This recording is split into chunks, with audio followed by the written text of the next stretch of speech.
podcasting from Carpentersville Middle School, home of the CMS Cougars.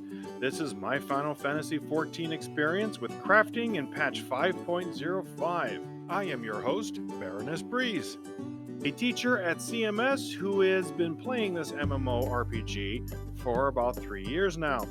In our first episode today, we are going to bring you the massive changes that affect crafting in Final Fantasy XIV. Many abilities are gone and others have been changed. We will also go over some of the new abilities that are worth looking into. The first thing I want to talk about in crafting in Final Fantasy XIV are the cross-class abilities. These were abilities that were learned by the individual crafting jobs that could then be shared across other professions. For example, Culinarian at level 15 earned the ability Hasty Touch. This is an ability that could then be used with goldsmithing, blacksmithing, and weaver. So there was a reason for people needing and wanting to level all of the crafting jobs up to level 15, because at level 15, each individual job got an ability that was really useful for crafting high quality items. So the cross-class abilities were all removed. That entire system is no longer necessary. You can potentially level one of the crafting professions all the way up to maximum level and never need to level up the other jobs. But that doesn't say that they're not useful, because many of the materials needed to craft are made by the other professions. So you can either purchase them from other players, or you can level up the crafting job and then craft them yourself. So there is still a reason to level up multiple crafting professions. Leather working, for example, makes a lot of materials needed by weaver. Weaver makes a lot of materials that leather working needs. Goldsmith and blacksmith make materials that are necessary for armorsmith. Armorsmith can make some materials needed for blacksmith. Carpentry makes materials that are necessary for armorsmith and goldsmith as well. And alchemy makes materials that are really necessary for everybody. So if there was one crafting profession that I would recommend you level just out of necessity, would be alchemy. And culinarian, if you just want to make your own food and not have to worry about the market boards for that. Next, I want to talk briefly about some of the abilities that were lost in the upcoming patch. With 3 expansions adding 10 levels to each class, it was only a matter of time before crafting found some of the abilities to be removed and essentially streamlined.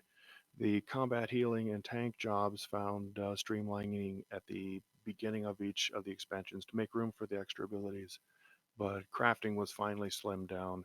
So abilities such as Hasty Touch 2, Rapid Synthesis 2, Ingenuity 2, a lot of the 2 abilities, manipulation 2, and so forth, as well as retooling some of the already existing abilities. So many experienced crafters such as myself found ourselves logging in and noticing a lot of abilities having been grayed out as a result of the upcoming patch. So I use this rotation because it has 2 abilities that are only available when I have a good or excellent material status. So my starter rotation is Reflect, which takes inner quality and adds 3 stacks right off the bat. And it will add to my control with each increase in quality step.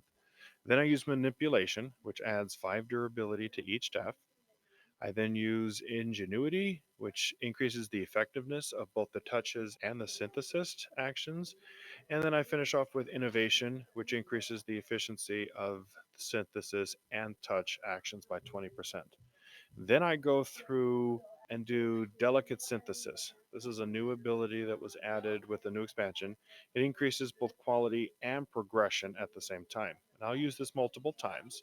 But the reason I don't use a macro is because when available, I will do a Tricks of the Trade, which will give me 20 crafting points back if I have a good status on my materials. Or I'll use a Precise Touch, which increases the quality and gives me an additional stack of inner quality. The goal with this rotation is to get inner quality up to 11.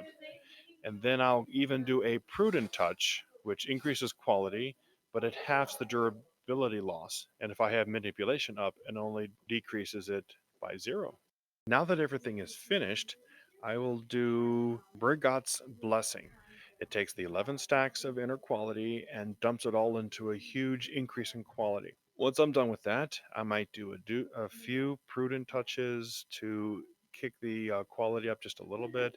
But ultimately, I'm then going to do a intensive synthesis, which will greatly increase my progress when I have a good or excellent. If those aren't available, then I'll do careful synthesis. And if I start to run out of progress, I'll dump a rapid synthesis. Rapid synthesis has a huge boost in progress, but it has a low chance of success. So it's entirely possible that I might break my synthesis, which is why I use that if I really need it. But then I'll just rotate between careful synthesis and intensive synthesis. Thank you for listening to our first podcast episode in the My Final Fantasy XIV Experience podcast series. We hope that you enjoy the information and find my choice of rotations helpful.